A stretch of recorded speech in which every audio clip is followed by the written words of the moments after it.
Welcome to the Matt Waller Podcast, where we look at success at the intersection of technology, logistics, supply chain, retail, and CPG, also known as the retail value chain. I want to clarify that this podcast is distinct from my responsibilities as a professor in the Sam M. Walton College of Business. Nonetheless, it aligns with my aspiration to provide practical insights to professionals and business by showcasing companies and people that can enhance your ability to manage, lead, and strategize and market effectively in the retail value chain. Before we dive into today's exciting episode, I'd like to thank our sponsor, New Road Capital Partners. New Road invests in proven technologies, services, and products that serve unmet needs in the marketplace. They look for companies in supply chain and logistics, as well as consumer-oriented companies. For more information, go to newroadcp.com. I would also like to disclose that I am a strategic advisor to New Road. I'd also like to recognize podcastvideos.com for the services they provide for these podcasts. I'm very pleased with their services. And now, without further ado, let's get into the exciting episode. I have with me today Chris Caplice and Angi Acocella. And we're talking about transportation procurement, particularly truckload transportation procurement. And I have known Chris for about 30 years, I think it is. Chris is a senior research scientist at MIT. He's also the chief scientist at DAT Solutions. He is an academic who has stayed very involved with industry his whole career. And he has his PhD from MIT. And Angi also got her PhD from MIT. And she is now a postdoctoral researcher at Tilburg University in the Netherlands. And the reason I invited them to the podcast is, of course, this podcast focuses on what I call the retail value chain, which includes supply chain technology, retail and marketing technology, and consumer goods companies. So I read an article that they had published in an academic journal called the Journal of Business Logistics, and I really liked it. And you'll see when you listen to the podcast, it's very relevant to this podcast. But they had an article they published in Journal of Business Logistics called Research on Truckload Transportation Procurement, a review, framework, and future research agenda. And one thing you'll see in our discussion, if you're a shipper managing freight, or if you're a carrier, or if you're a technology company in supply chain, you will want to listen to this, because at the end of their article, they talk about future research opportunities. And you'll hear us point out in the interview that it is true, it's future research, but it's also, it can tell you where competition's going, what kinds of new technologies are going to be developed. So if you're a technology company, it gives you an idea of what to look at for new features, functions, and capabilities. And if you're a carrier or shipper, it gives you an idea of where the industry probably is going to go. But I also interviewed them about an article that was in Transportation Research Part E called Elephants or Goldfish, an empirical analysis of carrier reciprocity and dynamic freight markets. And the question is, do carriers act like elephants, meaning they've got a long memory, or do they act like goldfish, meaning they don't have a memory of what happened, and so they just optimize for that particular period of time? I think you'll find it interesting. Again, Chris has a long 30-year experience in truckload procurement, and I think you'll find it very interesting. Thank you. Chris and Angi, thank you so much for joining me today to talk about some of the research you've done in transportation. Really appreciate it. Yeah, great to be here. Thanks. Yeah, glad to be here. Interesting for the conversation. So just for people listening to understand, I've known Chris for many years, and I read a recent article that he co-authored with Angi called Research on Truckload Transportation Procurement, a Review, Framework, and Future Research Agenda. And I really like it. I typically don't like review articles, but I like this one a lot. And so I contacted him and asked him if he would mind talking about it. And he sent me another article that I also liked. It was published. The first one was published in Journal of Business Logistics. He and Angi published one called Elephants or Goldfish, ? An empirical analysis of carrier reciprocity and dynamic freight markets. And that was published in Transportation Research Part E. So I'm going to be talking to them about that. And thank you both for your willingness to talk about that. We'll get right into it. The first thought I had was, your paper in TRE is talking about opportunistic behavior. And can you explain a little bit about what is meant by opportunistic behavior in the context of truckload freight contracts? Yeah, maybe I can start by talking about the market cycles, right? So I think it's really important to think about when we're in a softer market, kind of what we've been seeing recently, where you have a lot more capacity than there is demand for capacity, right? And so this is where you have prices that are going down. You have very high acceptance rates. So your contracted carriers are accepting a lot of your freight. And then we have the flip side of a tight market, right? A constrained market where you have a lot more demand than there's capacity for that market. You see prices going up, you see acceptance rates going down. And so when we think about opportunistic behavior, particularly in this study, we're looking at carriers' behavior. We think about, if I have a contract for a particular lane, am I going to accept that contracted volume in a tight market when I'm constrained in my capacities? Maybe there's higher prices elsewhere. Or am I maybe using the capacity that I have and fulfilling using higher priced loads? So do I want to maintain that contract, or am I acting a little more opportunistically and, going for the higher priced higher priced shipments?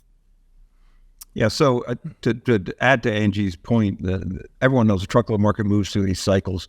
And the question that really Angie honed in on her dissertation up at MIT is reciprocity, and the idea of when is there an incentive to defect from the contract? Because when the market's tight, the spot market is usually way higher than the contract. So the incentive is to the carriers to defect and say, well, I'm not going to haul that. I'm not going to honor the contract and go that way. When the market's loose, it's just the opposite. Well, we've been in since the spring of 22. The rate is spot rate's below contract. So the incentive to defect is at the shippers now. And they say, why should I honor that contract when I go to the spot market and go cheaper? So the incentive to defect, the contract flips depending on the market. And that's what Angie's great work really identified and quantified the impact. So it really is an interesting topic, and everyone's aware of it. And your research question is really good. And so could you talk a little bit about the methodology you used to do the empirical analysis of reciprocity, and what kind of metrics or indicators did you look at to determine whether carriers responded to past behaviors or shippers? Yeah, so we were actually really lucky to have a really detailed data set of transactions. So we had data from 2015 to 2019. And essentially, we have all of the transactions for about 70 different shippers over that time frame for the continental U.S., specifically full truckload, right? And so we have information on the price, whether a carrier is contracted and if they accept that shipment. That's key, of course. Geographic regions, things like this. We end up with about 2 million transactions in that data set. And essentially, we look at over that time period. First, we need to identify when was there a soft market, when was there a tight market. So, 2017, 2018 was a very tight market. And so we were really, we were doing a lot of this research during that time. So, we were really pinpointing that time frame. So we define those market periods, which we can talk a little bit more detail with. And then we look at what are the characteristics of shippers and their contracted carriers, what are their performance, their behaviors during the soft market. Then we look at that tight market between those same shipper carrier pairs and say, well, does that historical relationship between the shipper and carrier in the soft market, when, as Chris said, when the power is more in the shipper's hand, does that translate into a carrier in a tight market prioritizing that shipper's freight? And so we looked at things like in that soft market, what is the contract price competitiveness of shipments? So essentially relative to a lane benchmark, how are those shippers pricing those contracts when maybe they don't have to be too high, right? So we look at contract price competitiveness. We look at the consistency and the volume that's going on those lanes. So is it a very consistent lane? Is it, very volatile? Is it a very infrequent lane? We looked at things like the dwell time at facilities, right? So is a shipper delaying a carrier over time, at its facilities and then impacting its ability to get to follow on shipments. So we looked at both those things in a soft market, and then also then in a tight market, how are carriers responding to those things? This is something that, Matt, you enjoy as well, is having a strong relationship with industry and having access to this data. So this was a partnership with C.H. Robinson, specifically their TMC division, with the great Steve Rates was leading that, who's just retiring. I think today might be his last day at C.H. Robinson. But because of him, he kind of steered and enabled this kind of analysis, grid analysis that Angi was able to conduct. So I encourage anyone listening to this, this is how you work with academia. Work with us to help you bring the data and give us the resources. Then we could do this analysis that brings insights that industry by itself just doesn't have the time to uncover, but then they can use. So that kind of makes sense. But Matt, you've read the paper, but your thought going in, did you think carriers were goldfish or elephants? And the difference is, do they remember things? Elephants remember everything. Goldfish have, a 10-second memory? So yeah, it's irrelevant. I will answer that question because I tried to guess before I read it. But I know they're not the elephant in the room, so that that couldn't be it. That was actually the first metaphor that came to my mind. And then I thought, oh yeah, elephants remember a long time and goldfish don't.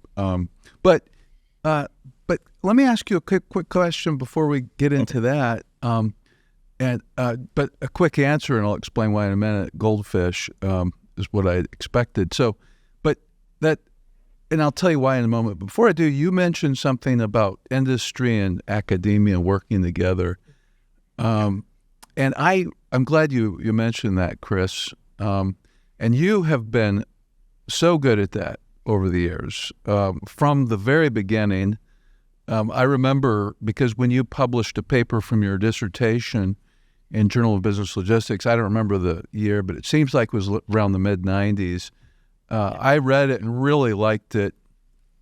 It was talking about carrier bid optimization. I think that's what we used to call it back then.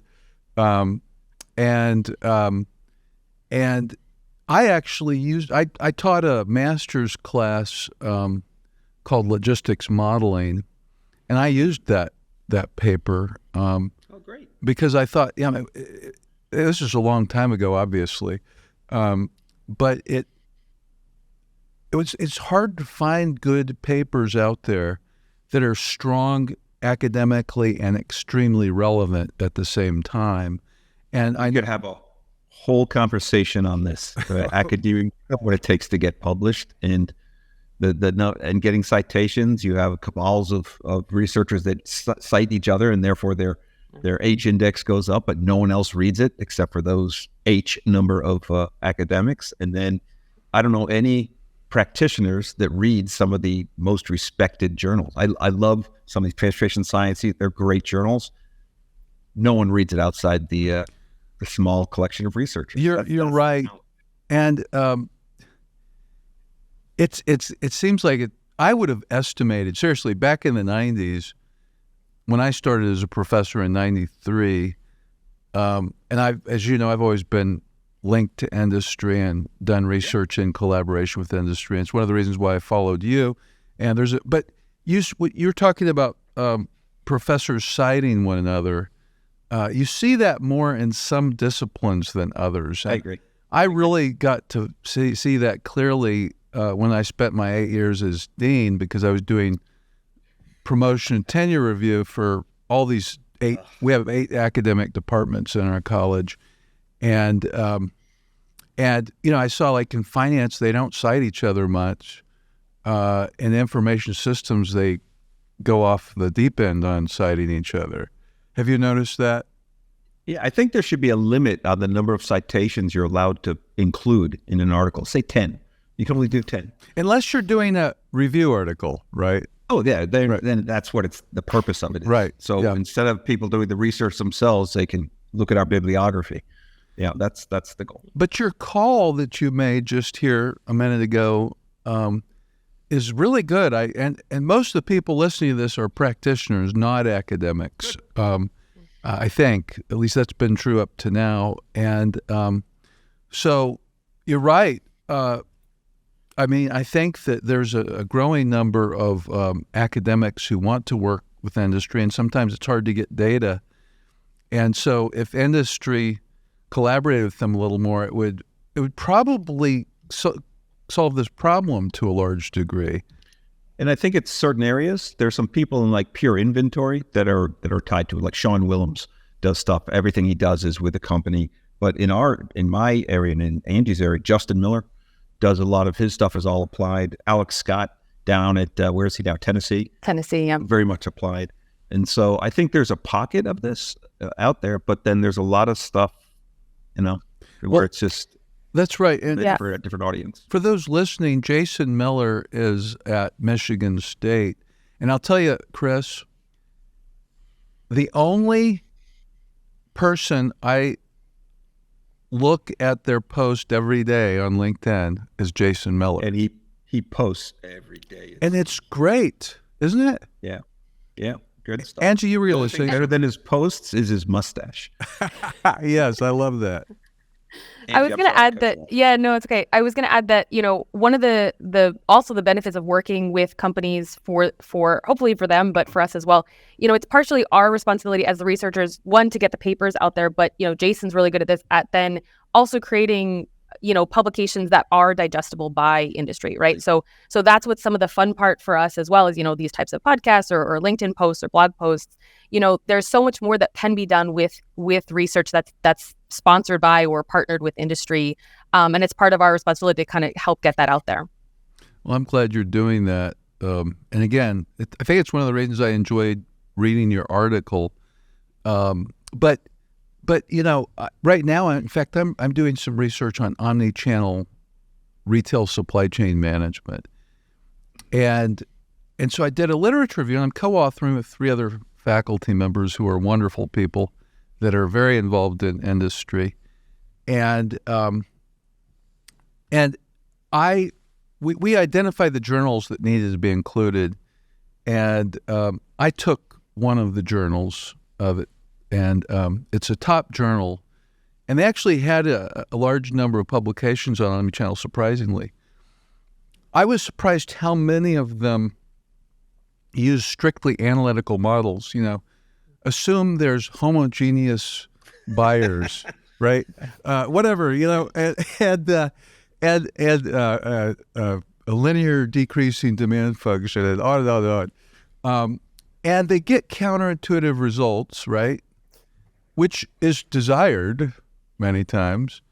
And I'm thinking, I've been involved in omnichannel consulting and work and research since it began, and I can tell you some of the results of these papers are absolutely wrong. There's nothing. Yeah, they are counterintuitive, but they're wrong. I can't even imagine a situation where shocked and amazed, Matt. I can't believe that.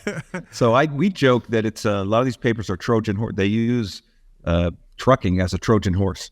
They say this is why this is important. It's a big industry, blah blah blah. And here, let me use this math. to prove a point that doesn't make sense. Let me assume away all the interesting part. Assume deterministic demand. And Yeah. things like this, right? I remember one the time. worst part is, go ahead. No, go ahead. When you interview postdocs, we interview a lot of postdocs coming in, and you must as well. It's just depressing sometimes when they will talk and they pretty much assume everything away. They come with this great solution. Like we had one for doing optimal LTL network design, and we said, really, this seems pretty interesting, and it was optimal for a 2-terminal system. It's like, okay, that's, what do you do with that? But but they have contributions in other areas. It's math is improving and everything, but to me, it's not applied research. And if you're doing something in supply chain, it should be applied. We're not a theoretical science. I agree. If you think about it, with some of these, when I was a doctoral student at Penn State, they asked me to do an exec ed program for some company on forecasting, sales forecasting, and I did it. It was a good lesson for me. Angie, you mentioned deterministic demand. I said, let's start out with deterministic demand. And they're like, well, then why would you need to forecast it? That's a good point. But at any rate, so to answer your question, Chris, my first thought of the metaphor when I saw elephant was elephant in the room. And I thought, well, that can't be it. I don't know how that would apply here. Everyone knows that transportation is out there. There's so much of it. I mean, if you look at truckload, I could be wrong about this, but I think truckload transportation is around, in the United States, around 700 billion. Transportation, trucking. Full truckload's about 400. Okay. And private is about 400. And so LTL about is around 800. 80, 90 billion. Okay. But yeah, I thought regarding the question about reciprocity, so the reason I thought it would probably be goldfish, if I had to guess, wasn't probably because of the right reason, but my experience in working in industry and any organization, is that there are short memories. Now, in academic organizations where you have professors that stay their whole careers, like one of your co-authors who, on the JBL paper, Yossi Sheffi, I think he's been at MIT for almost 50 years, if I'm not mistaken. He came in the late 70s, yeah. So, but in most industry and industry in general, there's a lot of turnover. Usually, not always. There's exceptions to that, obviously, but you see there's a lot of turnover in shippers in that role because they'll rotate through. So someone will be in there, or they'll move to another company. But it's funny, if you talk in industry, everyone says, "Oh yeah, we have a long memory." The perception, the common wisdom for carriers is that we don't forget. You're exactly right. Is that they're little goldfish. They don't. They might remember, but they don't act on it. Well, right? Angie, do you want to characterize that?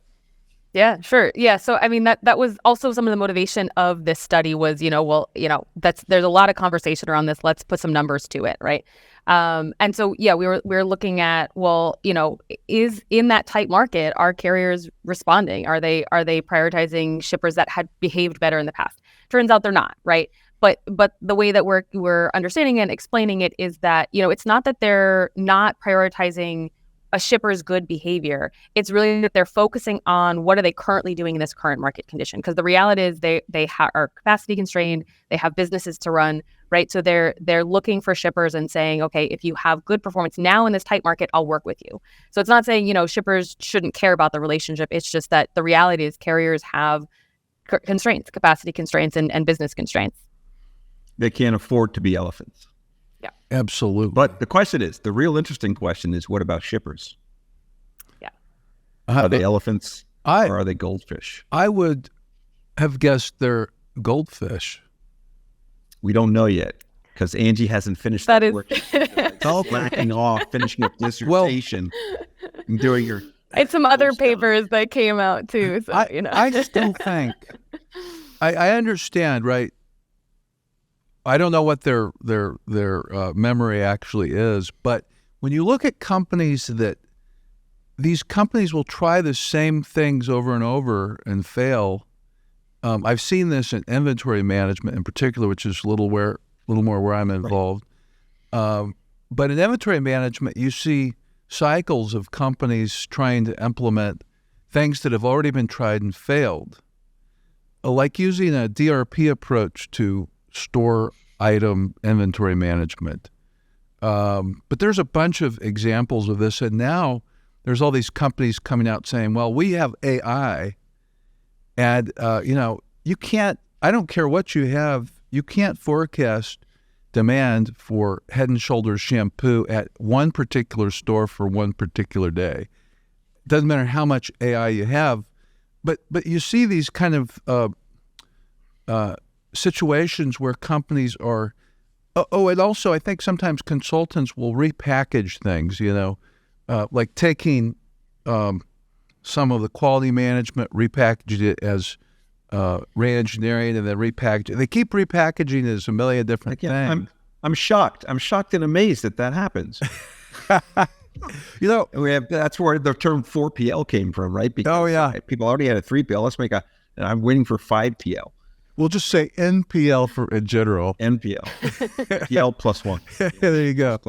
But the other thing I think about on this topic, that it really is buyer beware, for whatever you're talking about. And so to your point about carriers not having a memory, or in general just not having, it doesn't make economic sense for them to behave like they had a memory.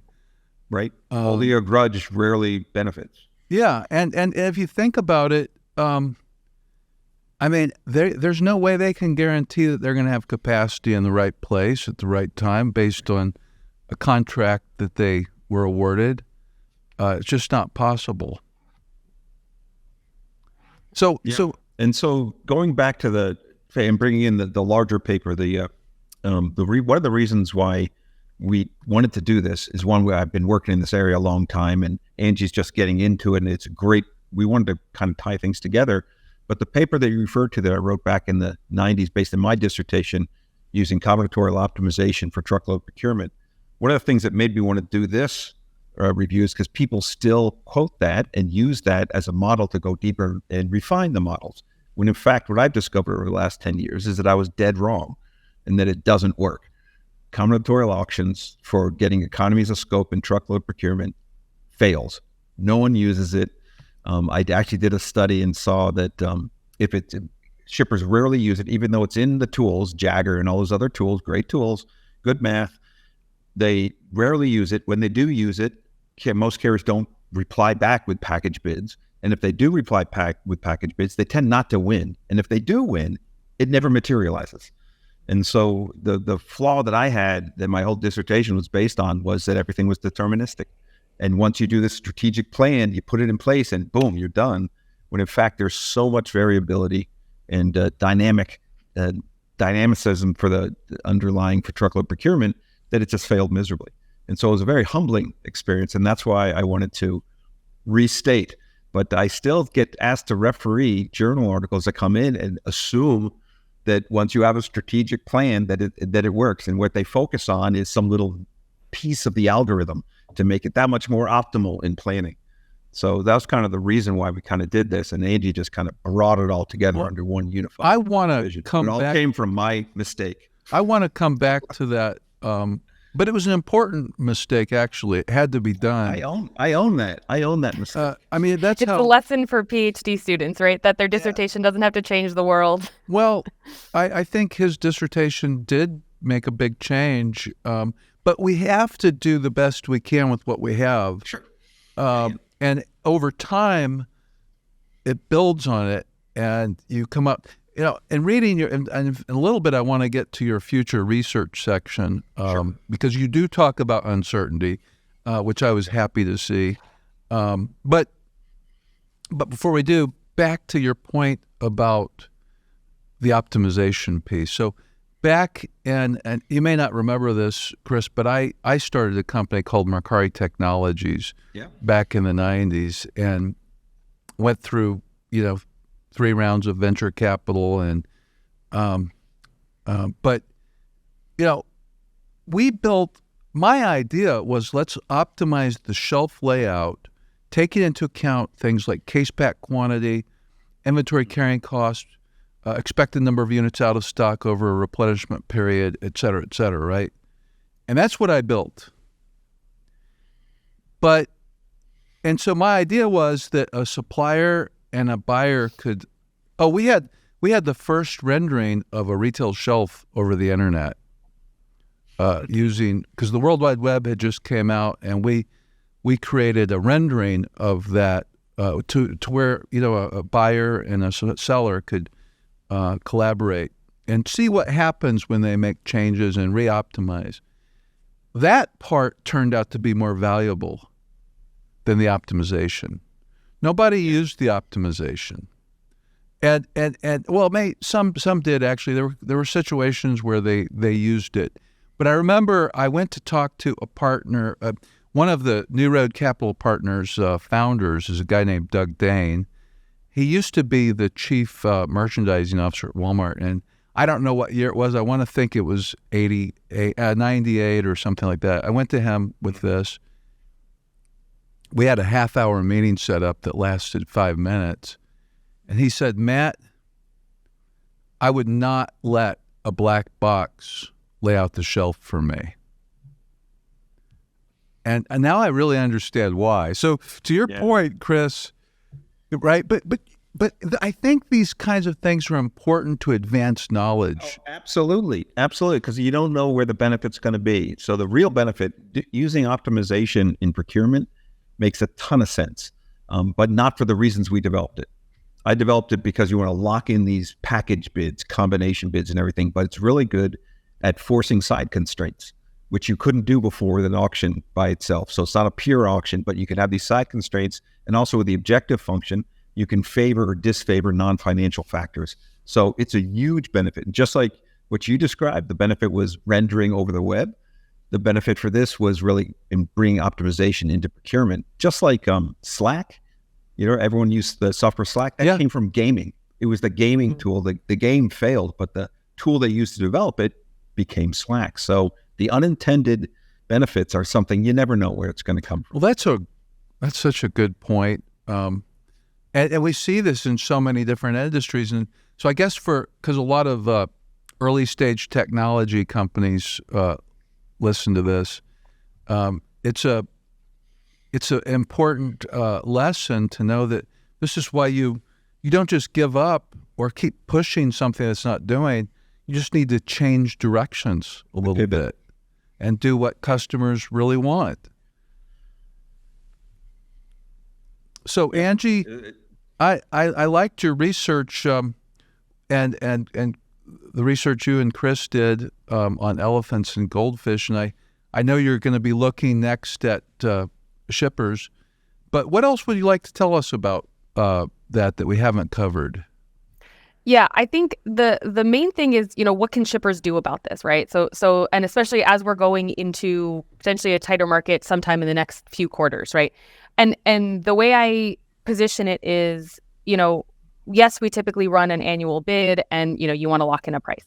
What this really shows is that you can't necessarily do that, right? You need to stay on top of how these contracts are trending relative to the market and think about updating prices as you go into a tight market if you want to keep getting carrier acceptance.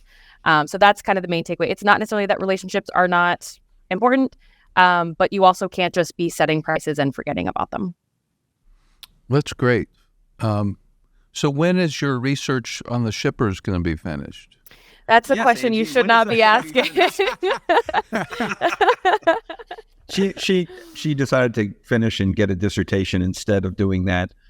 But we have the data now, and we're in a pretty loose market. So maybe that's on the plate, but no, it is on the plate.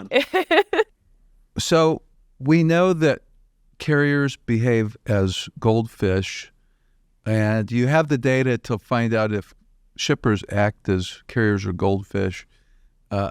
and I know you haven't done that research yet, but you're going to. What do you expect to find? I'm just curious. I think shippers are still going to be goldfish, right? So they're still, running businesses. Very often they're looking for low cost. They're choosing a low cost carrier. I think there's still, of course, other things that they're looking for in terms of performance from carriers. But at the end of the day, very often we hear that shippers are trying to get those lower costs. Another thing that we find is that in these softer markets, shippers may try to pad their budget a little bit more.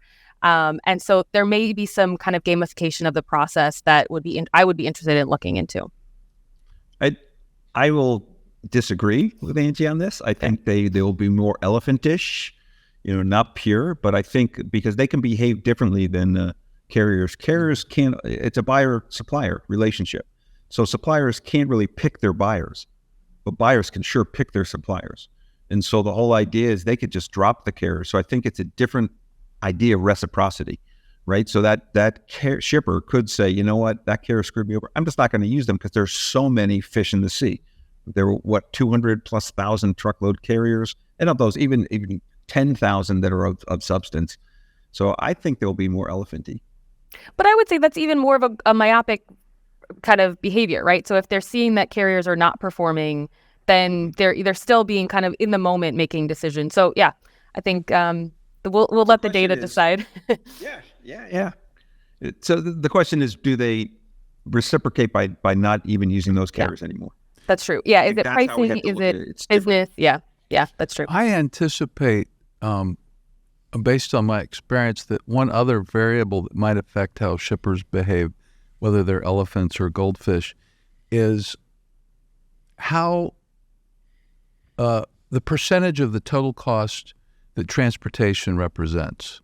The reason I say that is I know I work with some shippers that have, where truckload transportation is a high percentage of their cost. They've got to behave kind of like a carrier in that way, right? They don't really have a choice. They've got to pick the low cost. There's others that transportation is not a big percentage, sure, and they really are focused on making sure they get it on time. Those shippers tend to develop good relationships with the carriers. The carriers love working with them, and so anyway, that's something that crossed my mind. And you brought up a really good point, and Angie's done a lot more work on this. It might not be across the entire shipper's network, their freight network. There are pieces of the network that are different. And that's one of the big things that I think is an opportunity for future research is the segmentation and understanding, because every traffic lane's not the same, right? Some of the pigs are more equal.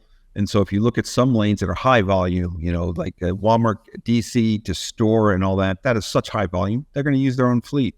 At the other extreme, you might have a shipper that has 2 loads a year on a lane. And the practice has been get a contract rate on that just in case. And it's a bad strategy. And so we're seeing a shifting of that. And this is what Angie's been doing more work on, is how do you segment your network? Because they might be more elephantish on some areas, but down on the dynamic side, I can be a goldfish. It really, because the damage is so low because it's a transaction. It's not a long-term relationship. But Angie, you want to add any more to that? Because this is what you've kind of been looking at. Yeah. So, there's various characteristics of the network that I'm finding in my research that shippers need to look at, right? It's not just, so a lot of times we'll think about volume, but it's not just volume, right? It's volume, it's consistency of volume and frequency of volume. It's a type of carrier where you're working with. Do you typically want to use an asset carrier versus a broker? They offer different advantages, right? So there's a lot of different things. Another thing we're seeing is what we're calling ghost lanes, right? Where there's contracts set up that never get used. So why are we investing in setting up those contracts? In fact, there are additional costs as repercussions for those things. There's a lot of different ways that we can think about whether a shipper is going to be an elephant versus a goldfish.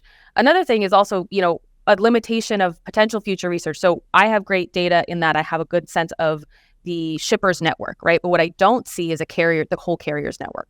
I have to kind of infer based on how much volume or how much revenue is transacting between the shipper and carrier, kind of how important at least that carrier is to the shipper. But the flip side of how important is that shipper to that carrier, I don't know. So maybe there's also a call to carriers that might be interested in working with us. Like this is data that I have not had access to. And I think it'd be really interesting to get a sense of a carrier's network. How are they responding to shippers' behaviors? That's a great point. And one of the things, Chris, when your paper first came out and I read it, I understand the combinatorial optimization may not work, but this idea that, awarding, carriers are bidding on lanes and they bid based on what's best for them. Of course, there's a lot of uncertainty. They don't know what's best for them for sure, but there's some element they do. They do know. And then the shippers, are awarding these lanes and they're getting better prices because of that, better rates. And I thought, what a neat example of a Pareto optimal solution, right? Where everyone's being made better off, the carriers and the shippers. And so this leads into the next thing I wanted to talk to you all about because, that's the ideal. That's what we'd like to see, a Pareto optimal solution. But when there's lots of uncertainty, it's hard to achieve that because no one knows. But I've always wondered if you look at shippers don't often consider a very big set of carriers for their transportation. A lot of times they do when they work with brokers and various things. Sometimes they do, but there is still a lack of information. So it's not just uncertainty; it's information asymmetries and lack of information that are also leading to this. And I'm just thinking, gosh, this needs to be addressed. If you think about the potential impact on our economy, the ability to make our carriers and shippers more competitive, right? It just seems like a great problem to solve. And so when I was looking through your paper that was in Journal of Business Logistics, your review paper, you had one section. I liked the whole thing. It was really good. But I particularly liked your section on the future research questions that you came up with. And I'd like to talk about that a little bit. But before I do, Angie, is there anything else you'd like to say about this elephants and goldfish paper? No, stay tuned for the flip side, I would say. Okay. I'm looking forward to it. You've got me hooked. So now I will be following your research. There we go. Now, in your literature review, so for those of you who don't know, and I won't go into the details on this, but Chris and Angie have a very rigorous review article on transportation procurement, and it's hard to do a good review article. Angie, isn't it a lot of work? Many hours of work, yes. I mean, none of can go in your dissertation. Exactly. This is not part of my dissertation. Well, yeah, you could. So, what people who haven't done a literature review as a paper wouldn't know that you have to come up with a methodology for determining which journals you're going to look at and which articles you're going to look at. And there's all kinds of tools out there to help you. One example is Google Scholar. For those of you, everyone listening probably uses Google, but if you type in Google Scholar, it gives you access to academic articles, and you can search by year, you can search by keywords, phrases, you can search by time frame, authors, journals. I don't remember. There's a long list of things you can do. So different than when we were students in the 80s and 90s, where you'd have to go to the dusty library. I recognize how spoiled I am. Yes, Chris is right.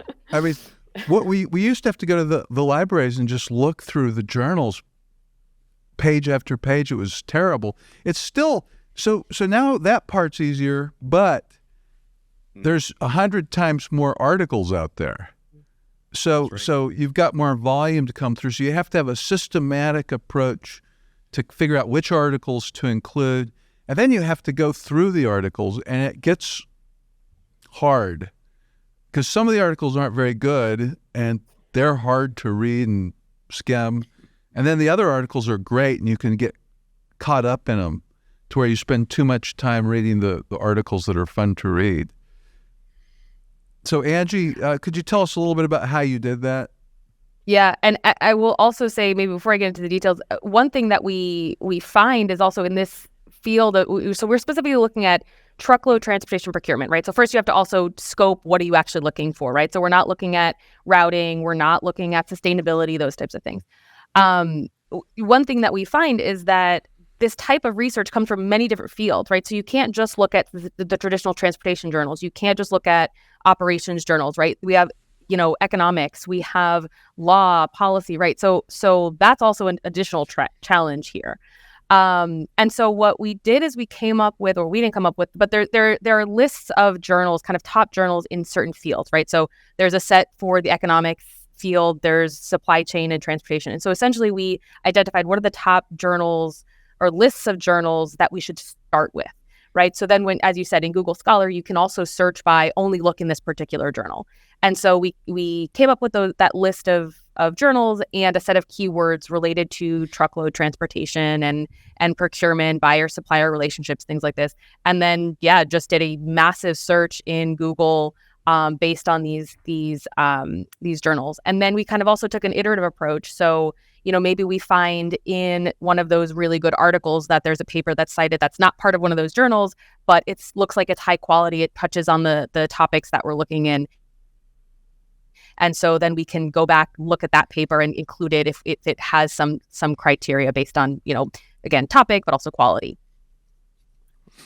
Great. Chris, do you want to add anything to that? Well, Angie did all the work. I was just there as window dressing. No, but out of this, what's really interesting, the purpose of doing a review like this is, one is to prevent other people from having to do it, and hopefully saying, okay, here's where we stand now, stand on these shoulders and go forward. But it also identifies the gaps. And I think the gaps that we identified are the future opportunities really arise from the weaknesses of the approaches. Because you asked a second ago, Pareto optimal and all that. No carrier likes a bid. You just don't like to be bid out because you're commoditized, right? You're turning into a commodity. And so every carrier tries to say, oh, we're not the same. We do, they try to decommoditize themselves, and shippers, if you're the buyer, is trying to put everyone apples to apples and try to do that. So no one likes the RFPs, and you said about information, it is truly asymmetric, right? They each have very different information, and the auction is the best way of, discovery, right? You discover where the best fits are, and that's hopefully why it works. But the challenge is that the thing being bid out is based on their forecast of the future, and it's really, everyone uses history.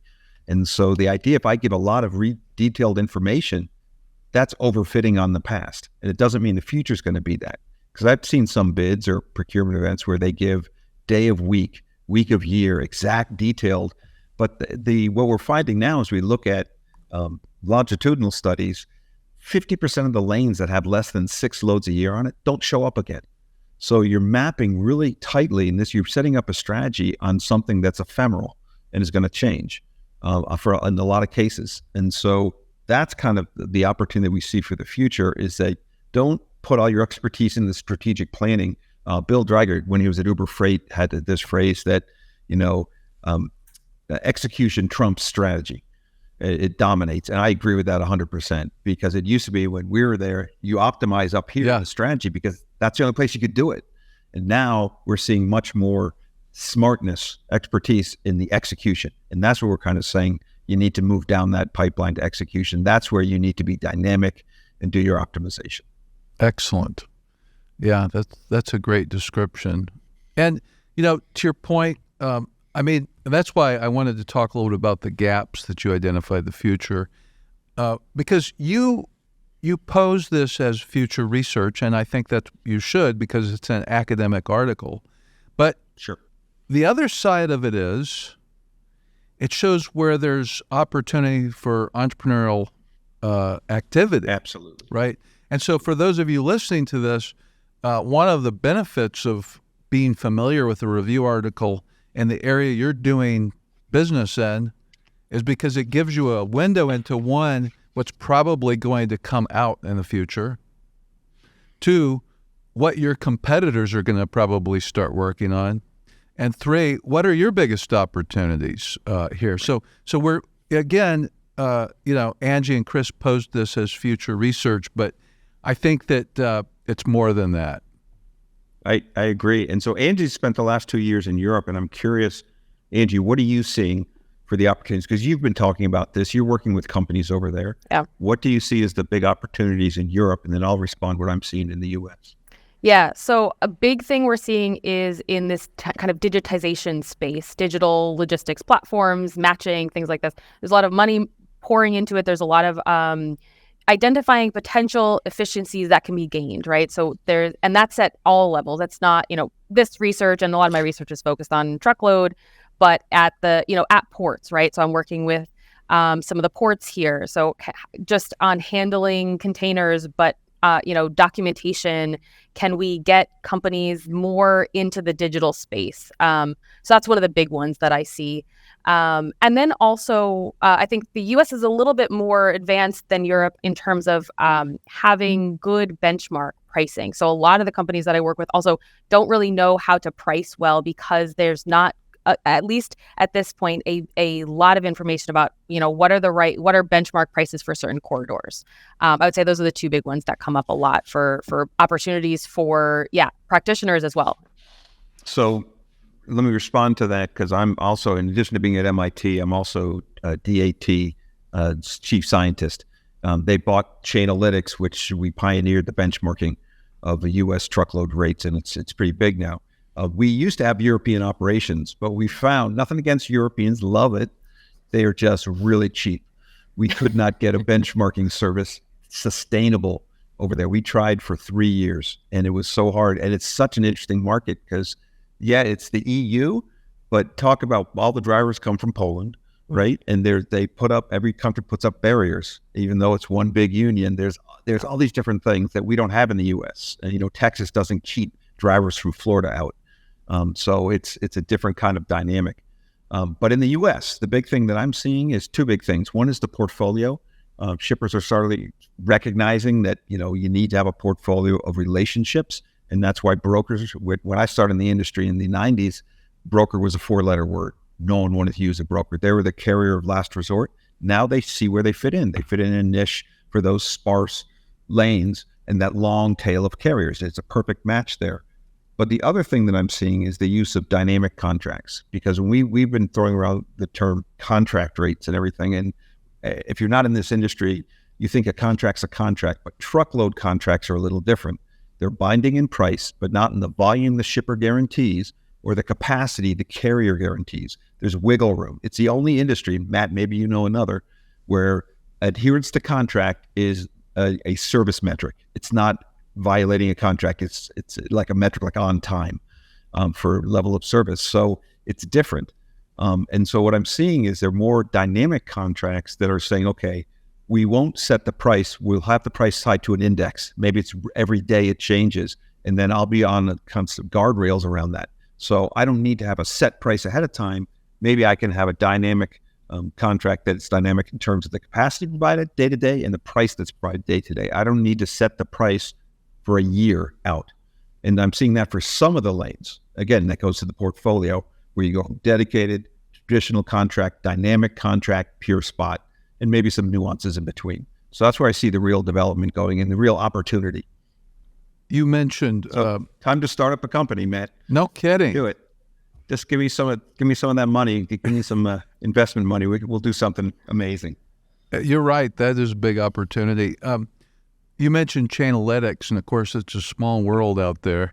Of course, Mike Kilgore, one of the founders of Chainalytics, and I were friends in graduate school. He was in the master's program when I was in the PhD program, and we became friends. And he was interested in network optimization and stuff like that back then. And but it's been really fun to see how you and he and others. I don't know. Did you know Jeff Zoroya very well? Yes. Oh, I know Jeff. Jeff, it's a funny story about Jeff. When I used to give presentations on this at CSCMP, and he was at I2 at the time. I was with a company called logistics.com, or what it was called at the time, PDCG. Jeff would always be in the frickin' front row taking notes. You're taking it straight back to I2. I know you are. So I gave him a hard time, but then he came and joined Chainalytics. But I have to say for Mike is a great podcast guest. He has so many good stories. So many good stories. And he's a good storyteller too. He is. Yeah. Well, I haven't talked to him for a while, but this whole industry is pretty small. It is. And but thank you both for taking time to visit with me today. And Angie, I think you've got a great mentor there, and Chris. And Chris, thank you for continuing to publish research that I enjoy reading. I appreciate that. It's kind of a rare thing for me. So keep up the good work. Oh, thanks. And I have to say, if you look at elephants and goldfish in academia, we are elephants. I remember. We are elephants. Academics are long elephants. memory. Yes, that's true. I wish I was a goldfish, but I sadly am. Well, it was great to visit with you all. Take care. Thank you so much. Thanks, Matt. If you're finding value in this podcast, we greatly appreciate your support by subscribing to our YouTube channel. Additionally, following us on Apple and Spotify and leaving up to a 5-star review would be immensely helpful. We welcome any feedback or questions related to the podcast, as well as suggestions for further topics and guests. You can leave your comments on our YouTube channel, and rest assured that I will read each and every one of them. Please also take a moment to check out our podcast sponsors, as they play a critical role in keeping this podcast running. For more information on specific topics, timestamps, or links to articles mentioned during the podcast, head over to mattwallerpodcast.com.